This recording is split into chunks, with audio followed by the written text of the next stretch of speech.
नमस्कार, मैं डॉक्टर ममता गुप्ता और आज हमारे साथ गणेश लोखंडे अंकल जी हैं और इन्हें सर्वाइकल स्पॉन्डिलाइटिस की वजह से एक्सट्रीम वर्टिगो का प्रॉब्लम था। बहुत चक्कर आते थे बार बार और साथ ही साथ अस्थमा की प्रॉब्लम थी।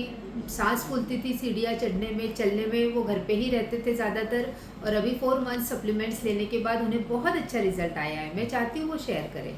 बोला काका। हा, मी गणेश बकारामजी लोखंडे टेकडीवाडीला राहतो. वय माझ्या 59 आहे.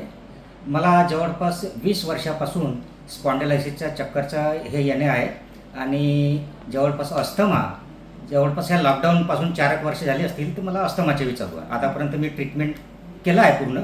तर मला जोपर्यंत मी ट्रीटमेंट करून आलो तोपर्यंतच मला आराम व्हायचा. दुसऱ्या दिवशी नाही घेतलं समजा तर जशान तसंच. तर मला माझ्याकडे पाटील साहेब आले. त्यांनी मला सांगितलं मॅडमचे नाव.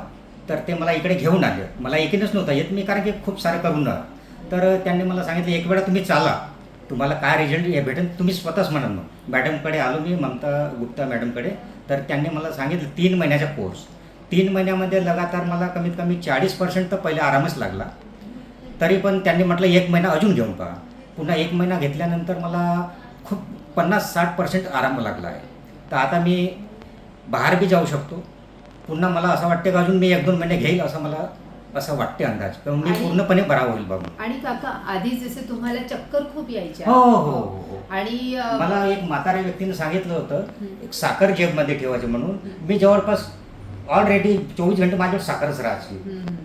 आणि त्यामुळे तुम्ही घरच्या बाहेर पण नाही पडायचे. नाही पण नाही आता तुम्ही जाऊ नाही, शकता. बाहेर पडेल बी तर मी हे थंडा वगैरे राहते ना, हे सोबतच राही माझ्या. हे बॅग बी राही सोबत माझ्या. बरोबर. तर मी जाईल नाही तर जाणत नव्हतो. बरोबर. छत्री सोबतच राहायची, हे सगळं सोबतच राहायचं. बरं. कारण की कुठं चक्कर येईल हे सांगण्यात अर्जंट काम असलं तर ते जाणंच होतं. आणि मी गाडी घोडी चालवणं बंद केलं होतं. आता ते सगळं ठेवणं बंद केलं आहे, छत्री वगैरे. हो हो. आता इमर्जन्सी कुठं चाला बघ, वेळ बघता सांगता नाही येत. बरोबर. पण मला वाटतं की हे औषध घेतल्यानं मी पुन्हा बरा होईल आणि मला या गोष्टीची काही जरूरत पडणार नाही. सो आपने देखा इन्हें वर्टिगो इतनी ज़्यादा थी, मतलब कहीं भी बाहर जाते थे तो बहुत सारी चीज़ें साथ में रखते थे प्रिवेंटिव एस्पेक्ट से। लेकिन अब ऐसी कंडीशन है कि वो बाहर जा भी पा रहे हैं, इनको बिल्कुल प्रॉब्लम नहीं हो रही है। एक आध बार अगर आता भी है 2 मिनट बैठते हैं तो ठीक हो जा रहा है। सो अभी इन्हें और हम 2 महीने सप्लीमेंट्स देंगे and I am sure he will be 100% right. So thank you काका शेअरिंगसाठी. नमस्कार नमस्कार.